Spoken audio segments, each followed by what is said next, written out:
In this video, we're going to go over the rules for redrafting in the NeBBL. We're coming up to the end of Season 2 in the next few weeks of the NeBBL, and we are going to be redrafting at the end of Season 2 before we go into Season 3.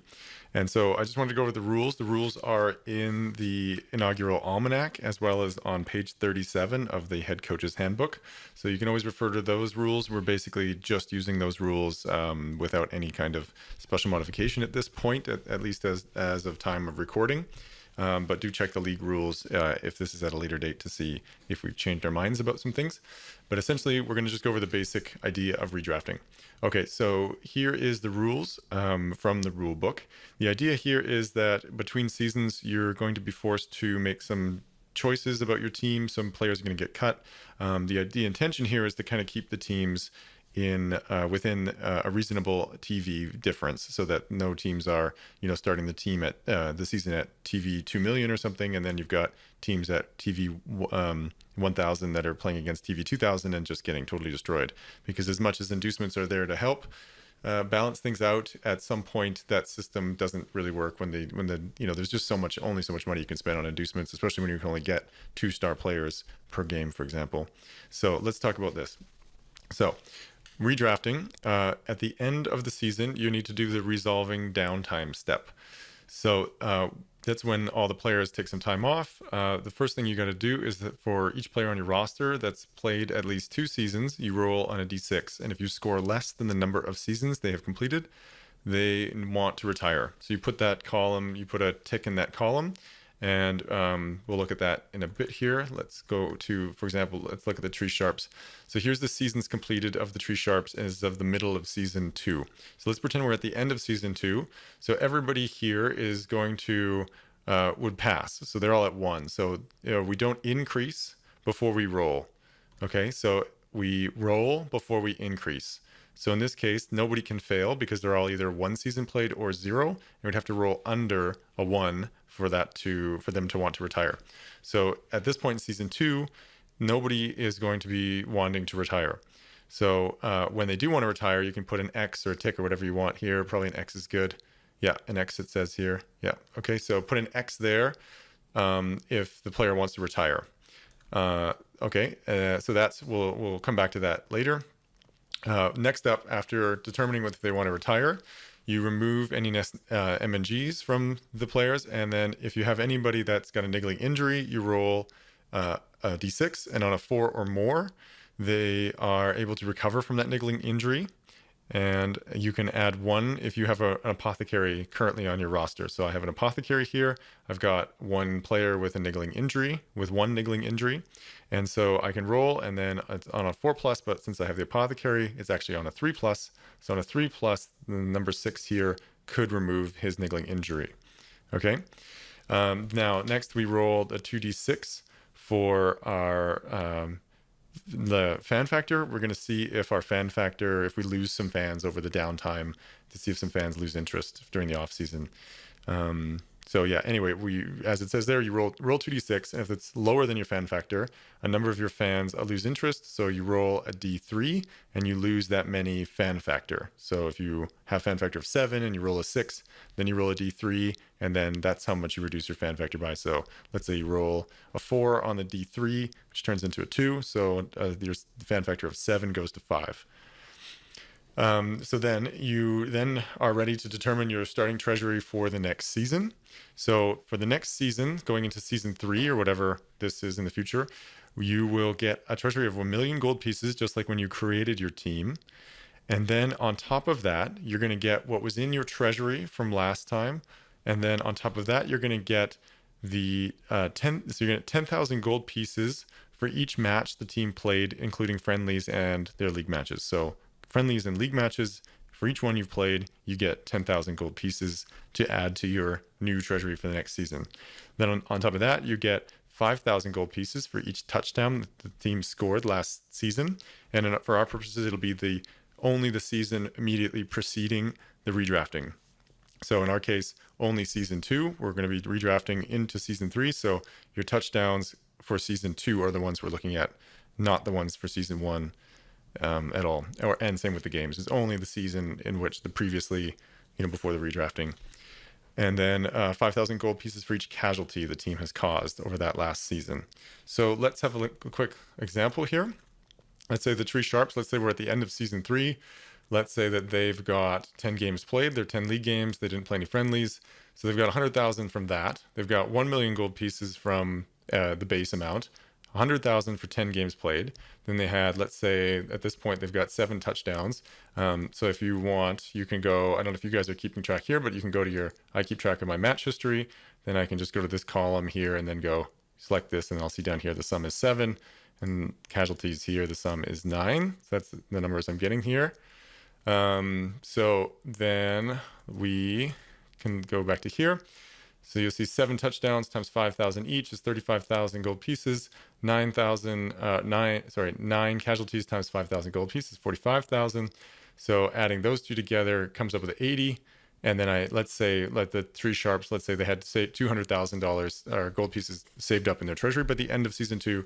So that would be 100 plus 200 plus the 80 from this equals 1380 for season 3. So I could spend 1,380,000 gold pieces to rebuild my team for season 3. Now, when we go to create the team, we basically follow the same rules as when you first created your team with a few differences. So the first is that your fan factor is going to carry over at no cost. So whatever your fan factor is, you can bring that over at no cost. So let's say we're going to do this. One way I would suggest is just creating a new roster. So what you want to do here is take this, right click. So this is the blank roster sheet. You can just go make a copy. And we'll just wait a sec for that. That'll update in the Google Drive. You'll see there's a copy here. Then rename it for your team name for whatever, just for now. And then you can start bringing stuff over. So then we can see here on the Tree Sharps, for example, okay, I'm going to start bringing stuff over. So I'm going to say my fan factor. Let's say I lost some fans. So I'm at fan factor of 5 now, for example. Oh yeah, the first thing you always have to do is choose the race, because that sets all the equations and stuff in here. Okay, so yeah, so I'm going to have Wood Elf and then have fan factor 5. Then we'll look at hiring new players. This is the part that's kind of complicated. Oh, by the way, also, if you have an odd number here, once you've added everything up, round your treasury down to the nearest 10,000. So if you had I had 80,000, but if I had 85,000 for games and casualties, for example, you round that down to 80. So there's no 5,000s basically. It's nearest 10,000 down to the nearest 10,000. Okay, so let's go back and have a look here. So we have the fan factor carrying over, and now from that I have the 1,380,000 gold pieces for season 3 that I have to spend. So I need the team value of the Tree Sharps is currently, as of middle of season 2, 1,530. So I would need 1,460 to redraft to where I was, because this is the 70,000 is the current fan factor as the middle of season 2. So I can remove that from the needed cost because fan factor is coming over for free. I'm not paying for it. Although you are allowed to add to fan factor in between seasons at a cost of 10,000 per fan factor, just as when you created your team initially, as it says here. So that's I would need 1,460, but I only will have 1,380 available. That means that I need to cut 80,000 gold pieces somewhere from my team. So now you go ahead and you will redraft all your players by deciding which ones you're going to rehire. The cost for those players is this cost here under cost to redraft. So with the players, you're going to copy over everything.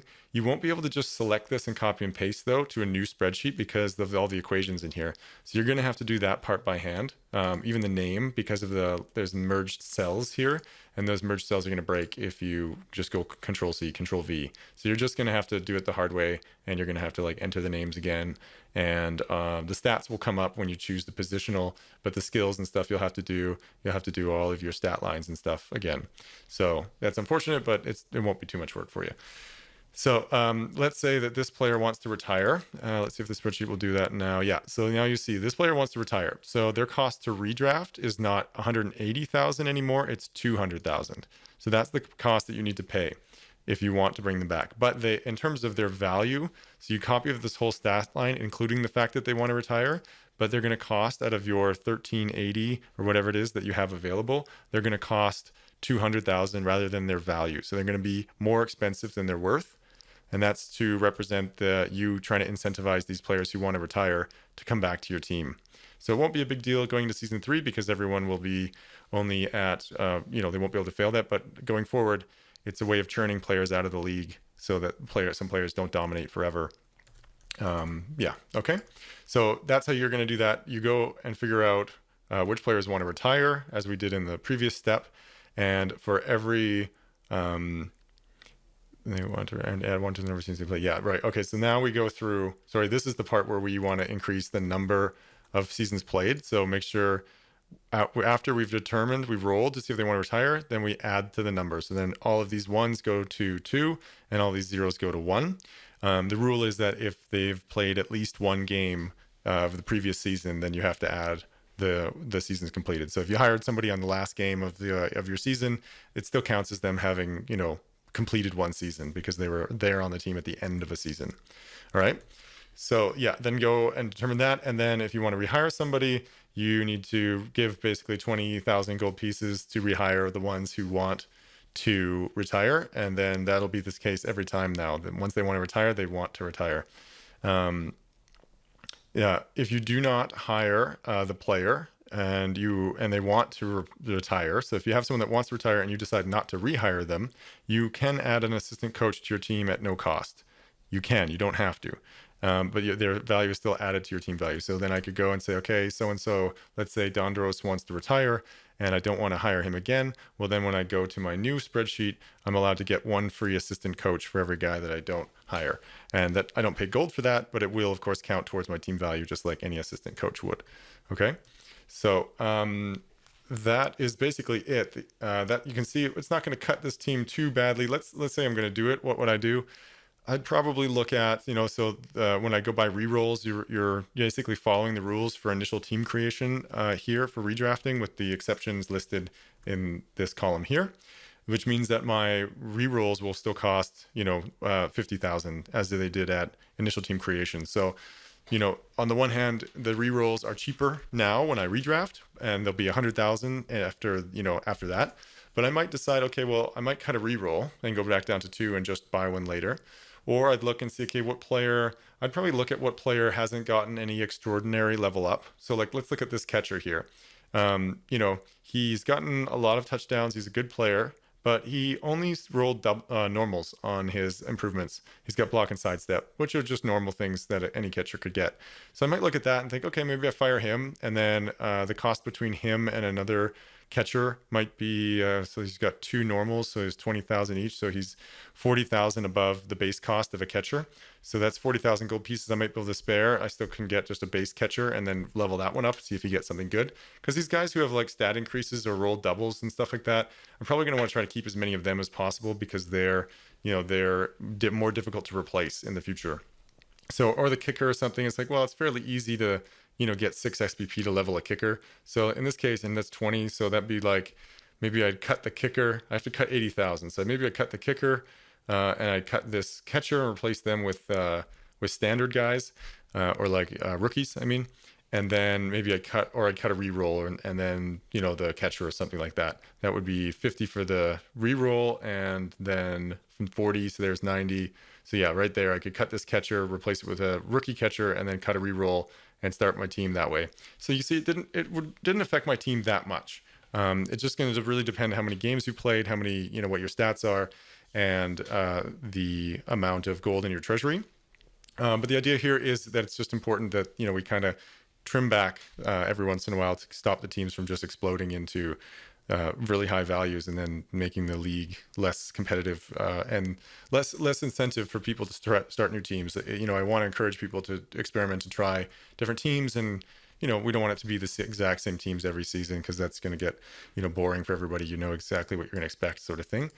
So let's go into that. For example, speaking of that, can you return to a new team in the future, or an old team that you've played. So let's say next season you don't want to play the team you played this season, but you don't really want to start again because maybe you don't like it and you don't want to be stuck and then start again. Well, I'm totally fine with everybody, if you want to shelf a team for a season.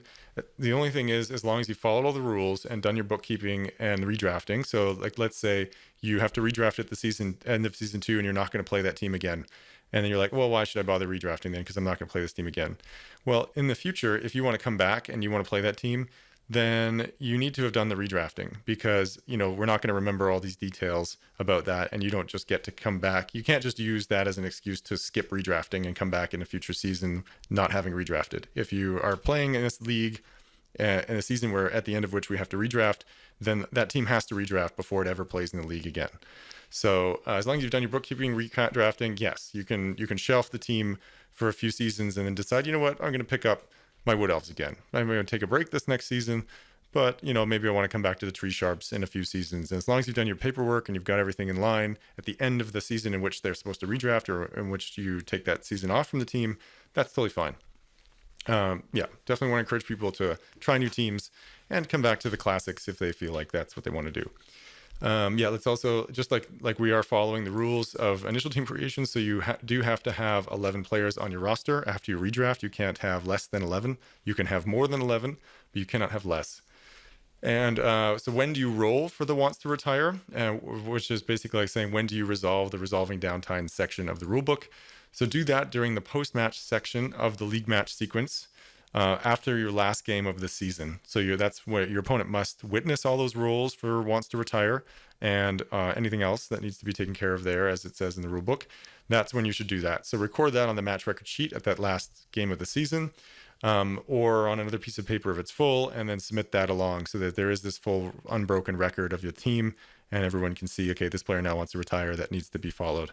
That's when you should do that. It says in the rulebook, just follow the rulebook. It says even there, replace like the post-match sequence with these additional steps, or add these additional steps at the end of that. And then also, as we can see, that spiraling expenses and expensive mistakes are really important now when we're redrafting, because they really do affect how teams can stop getting, just banking a lot of cash easily and winning more and just redraft into exactly what they had before. So make sure you do spiraling expenses and expensive mistakes for your opponents, or you and your opponents when at the end of the match. So don't forget about that. Okay, so I think that's basically all we need to cover. Like I said, the rules, we're just following the rules from the rulebook. This is just for everyone, to put everyone on the same page. And if you don't have the rule books, then at least you also know what's going on. So that's it. So that is redrafting. We will be doing that at the end of season 2, and in future seasons, maybe it'll be every other season or something like that. We'll see how things go and how it affects things, and discuss as a league what we want to do.